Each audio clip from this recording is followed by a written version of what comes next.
প্রধান উপদেষ্টার সাথে সেনাপ্রধান বৈঠকের পর প্রধান উপদেষ্টার ফেসবুক পেজে অবিশ্বাস্য একটা বাক্য আছে।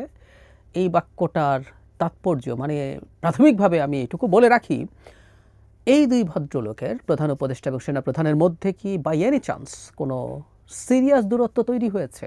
এই বাক্যটা সেটা ইন্ডিকেট করে। অফিসিয়াল যে স্টেটমেন্ট দেওয়া হয়েছে প্রধান উপদেষ্টা ফেসবুক পেজে, এখানে বলা হচ্ছে যে প্রধান উপদেষ্টা সেনাপ্রধানকে ধন্যবাদ দিয়েছেন তার বাহিনী যেভাবে দায়িত্ব পালন করছে আইনশৃঙ্খলা রক্ষার ক্ষেত্রে। তারপর তিনি খুব গুরুত্ব দিয়েছেন সেটা হচ্ছে একটা খুব ভালো কমান্ড স্ট্রাকচার এবং একটা ভালো সমন্বয় তৈরি করার জন্য, যাতে সামনে যে ইলেকশন আসছে সেই ইলেকশনটায় তারা ঠিকঠাক মতো কাজ করতে পারে। তারপর তিনি যে প্রতিশ্রুতি দিয়েছেন সেটার কথা উল্লেখ করেন যে কোনো বিবেচনায় voter turn out, participation of new and women voters, global confidence in safety and security and its atmosphere as a celebration of democracy and rule of law, মানে ইন অল দ্য প্যারামিটার্স তিনি বলছেন যে এটা একটা চমৎকার নির্বাচন তিনি করতে চান। প্রধান উপদেষ্টা বারবার বলেছেন, খুবই চমৎকার। শেষ প্যারাগ্রাফে এসে বলা হয়েছে, জেনারেল ওয়াকারুজ্জামান বলছেন যে তার পূর্ণ কোঅপারেশন দেবেন। এই বাক্যটা, যে বাক্যটার কথা বলছি, he urged the chief adviser not to pay attention to rumours circulating around. Military chief অ্যাডভাইজারকে বলছেন not to pay attention to rumours circulating around, চারপাশে যেসব গুজব চলছে সেগুলোর প্রতি অ্যাটেনশন না দিতে। তারপর শেষে বলছে যে সরকারের সব রকম কাজে সেনাবাহিনী, সরকারকে সফল করার জন্য সেনাবাহিনী সব রকম সাহায্য করবে এবং সেটার জন্য তারা কমিটেড, তারা প্রতিশ্রুতিবদ্ধ। এই যে বাক্যটা, যে স্বয়ং সেনাপ্রধান প্রধান উপদেষ্টাকে বলছেন গুজবে কান না দেওয়ার জন্য, আমি এভাবে বলি, এই ধরনের কথা যদি হয়েও থাকে, এই স্টেটমেন্টে এই বাক্যটা উল্লেখ করা হয়েছে, এটাও খুব ইম্পর্ট্যান্ট। মানে প্রধান উপদেষ্টার, এটা তো তিনি নিজে লেখেন না, আর আমি এটাও নিশ্চিত নই প্রতিটা স্টেটমেন্ট লিখে তাকে দেখানো হয় কিনা, তিনি অ্যাপ্রুভ করেন কিনা।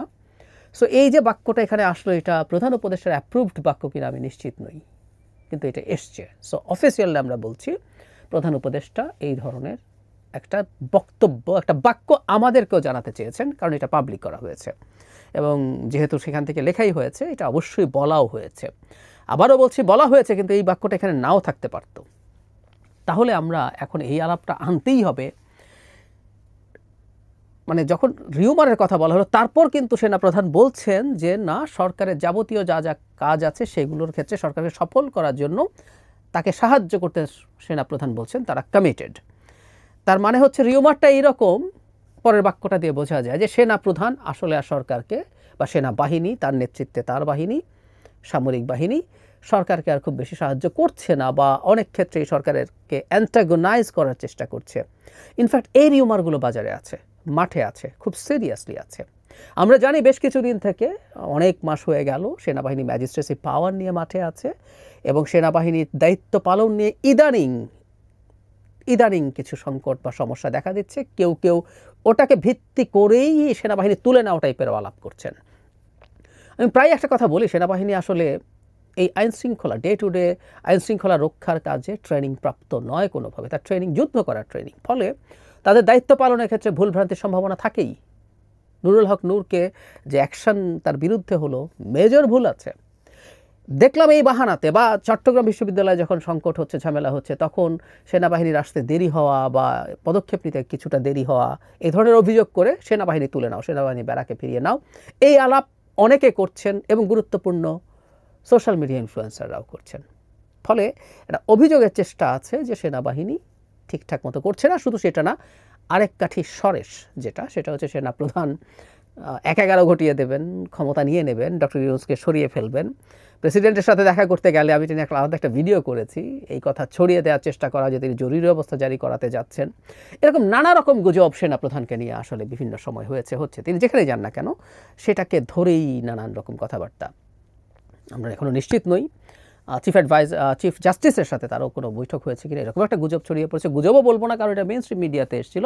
পরবর্তীতে দেখা যায় যে সেটা আসলে কোনো পক্ষ থেকেই কোনো কিছু স্বীকৃতি দেওয়া হয়নি, এবং আমরা সর্বশেষ গতকাল একজন উপদেষ্টা ডক্টর আফসিস নজরুলকে দেখলাম, তিনি এটা ডিনাই করছেন।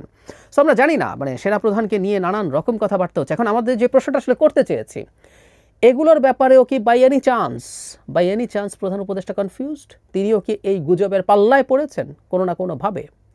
আরও গুরুত্বপূর্ণ প্রশ্ন, প্রধান উপদেষ্টার তো রাষ্ট্রীয় ইন্টেলিজেন্সের রিপোর্ট পাওয়ার কথা, প্রত্যেকটা ইন্টেলিজেন্সের রিপোর্ট পাওয়ার কথা। সেই রিপোর্ট কি তিনি অ্যাডিকুয়েটলি পাচ্ছেন না যে গুজব তার বিশ্বাস করার সম্ভাবনা তৈরি হয়েছে? অথবা এই মিটিংয়ে প্রধান উপদেষ্টা কি কোনো গুজবের কথা সেনাপ্রধানকে বলেছিলেন, বা কোনো একটা তথ্য, সেটা গুজব না হোক, কোনো একটা তথ্য সেনাপ্রধানের কাছে ক্ল্যারিফাই করতে চেয়েছিলেন এবং সেনাপ্রধান সেটাকে গুজব বলে উড়িয়ে দিয়ে পরামর্শ দিয়েছেন তিনি যেন গুজবে কান না দেন, সেনাবাহিনী কমিটেড আছে সরকারকে সাহায্য করার জন্য তার সফল হওয়ার ক্ষেত্রে।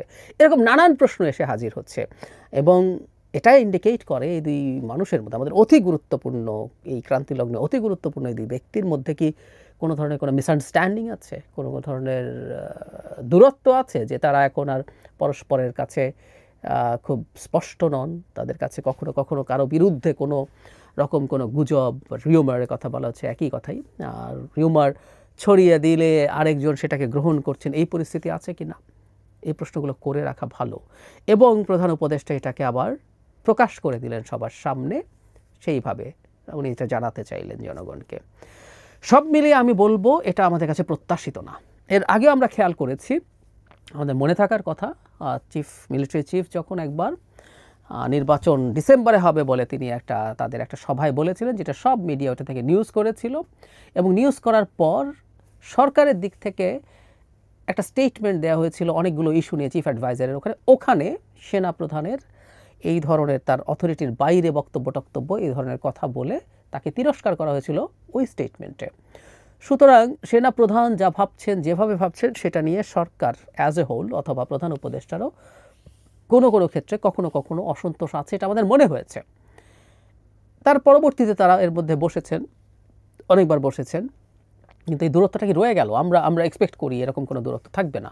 এই দূরত্বটা যেভাবেই হোক কমিয়ে আনতে হবে, কারণ হলো বাংলাদেশ গণতান্ত্রিক ট্রানজিশনের দিকে যাবে কি না এখন এই দুইটা মানুষের রোলের উপরে খুব ডিপেন্ড করে।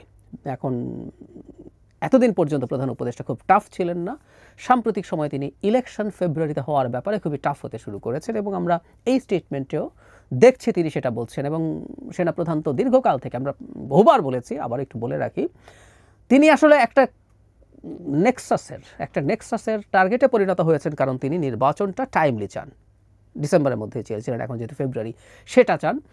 যারা নির্বাচন পিছিয়ে দিতে চায়, যারা দেশে একটা নারকি তৈরি করতে চায়, তাদের কাছে এই কারণে তিনি টার্গেটে পরিণত হয়েছেন। সেই জন্য তার বিরুদ্ধে নানা রকম গুজব, নানা রকম মিথ্যা অভিযোগ দেওয়া হচ্ছে, দিয়ে এই পরিস্থিতি তৈরি করা হচ্ছে। তো আমরা চাই অন্তত এই ধরনের গুজবের পাল্লায় প্রধান উপদেষ্টা অন্তত পড়বেন না।